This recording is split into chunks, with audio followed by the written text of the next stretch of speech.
तो पिछली बार हमने देखा था कि कैप्टन ओकिटाके अपने अंदर से मिमिहागी को अनसील कर देता है, जो एक हाथ का रूप लेकर सोल किंग के टूटे हुए क्रिस्टल को पकड़ लेता है, जिससे तीनों वर्ल्ड्स स्टेबल हो जाते हैं। यह देखकर युहावा को बहुत गुस्सा आता है और वो कहता है, मैंने कभी सोचा नहीं था कि तुम सब लोग मेरे रास्ते में आओगे। इसके बाद वो उस हाथ पर एक अटैक करता है ताकि उसे तोड़ सके। तभी इचिगो जोर से चिल्लाता है और उन पावर्स पर काबू करता है जो अनबैलेंस हो गई थी और जल्दी से युहावा के हमले को रोक लेता है। युहावा कहता है कि क्या तुम अभी भी मेरे रास्ते में आना चाहते हो?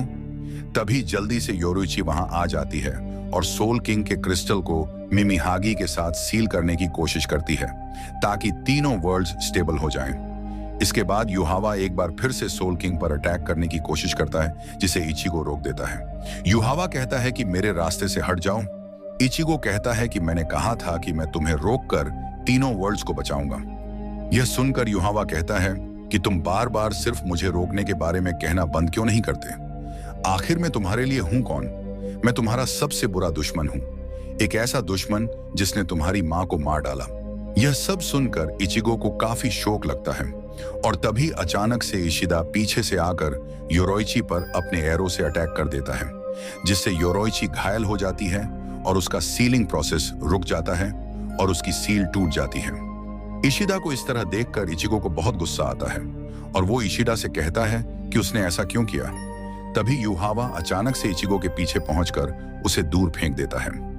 इसके बाद वो सोल किंग के पास जाकर मिमिहागी को अलग करने लगता है। तभी योरुइची उसे अपने एक अटैक से रोकने की कोशिश करती है, लेकिन अचानक वहां एक क्विंसी आता है और योरुइची के हाथ को तोड़ देता है। फिर युहावा उस पर अटैक करके उसे पैलेस से नीचे फेंक देता है। इसके बाद युहावा सोल किंग के ऊपर से मिमिहागी को अलग कर देता है और तीनों वर्ल्ड फिर से कांपने लगते हैं। इचिगो उसे रोकने के लिए आगे बढ़ता है।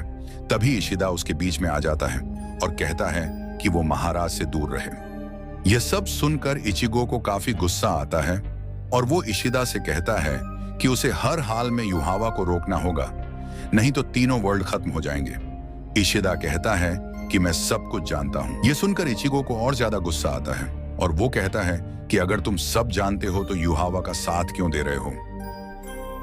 इशिदा कहता है कि जवाब एकदम साफ है, ऐसा इसलिए क्योंकि मैं एक क्विंसी हूं और महाराज को रोकने के लिए तुम्हें पहले मेरा सामना करना होगा।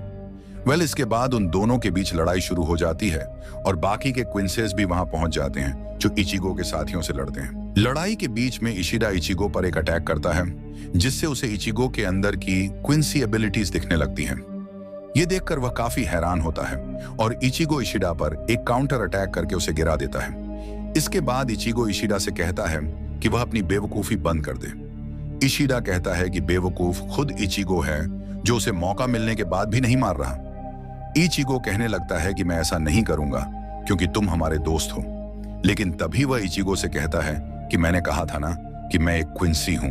इतना कहने के बाद इशिदा पावर अप करके अपनी नई फॉर्म में आ जाता है और दोनों के बीच फिर से लड़ाई शुरू हो जाती है। लड़ाई के बीच वह इचिगो से कहता है कि मेरे दादाजी मुझसे कहते थे कि क्विंसीज और शिनिगामीज एक साथ रह सकते हैं। यह सच है कि मुझे भी कुछ वक्त के लिए ऐसा लगने लगा था, लेकिन मैं गलत था। अब मैं सच्चाई जान चुका हूं। हमारे महाराज कई सालों से इस पल का इंतजार कर रहे थे। इसके लिए तुम शिनिगामियों ने क्विंसीज का बहुत खून बहाया है और इन क्विंसीज में मेरे दादाजी भी शामिल थे, इसलिए मैं उन्हें माफ नहीं करूंगा जिन्होंने मेरा सब कुछ छीन लिया। इसके बाद वो इचिगो से कहता है कि चलो अब इसे एक ही हमले में खत्म करते हैं और दोनों एक दूसरे पर अटैक कर देते हैं। इचिगो का हमला इशिदा के हमले को खत्म करने में कामयाब होता है, लेकिन इचिगो उसे इशिदा पर इस्तेमाल नहीं कर पाता और वह हमला इशिदा के साइड से निकल जाता है। यह देखकर इशिदा कहता है कि तुम सच में बेवकूफ हो। इस पर इचिगो कहता है कि मैं जानता हूं, लेकिन मैं अभी भी तुम्हें अपना। लेकिन तभी अचानक से इशिदा इचिगो पर अपना हमला कर देता है, जिससे इचिगो में एक छेद हो जाता है और वह नीचे गिर जाता है। वहीं दूसरी तरफ हम देखते हैं कि बाकी के क्विंसीज इचिगो के दोस्तों को हरा चुके होते हैं। इसके बाद वो सब युहावा के साथ मिलकर सोल किंग के क्रिस्टल को तोड़ देते हैं और युहावा सोल किंग की ताकत को अब्सॉर्ब कर लेता है और चौथा एपिसोड यहीं खत्म हो जाता है। देखो यार, इन एपिसोड्स को एक्सप्लेन करने में मुझे बहुत ज्यादा मेहनत लगती है, तो एटलीस्ट कमेंट करके बता दिया करो कि तुम्हें वीडियो कैसा लगा। एंड हाँ, अगर वीडियो पसंद आए तो काइंडली लाइक करके सब्सक्राइब कर दिया करो।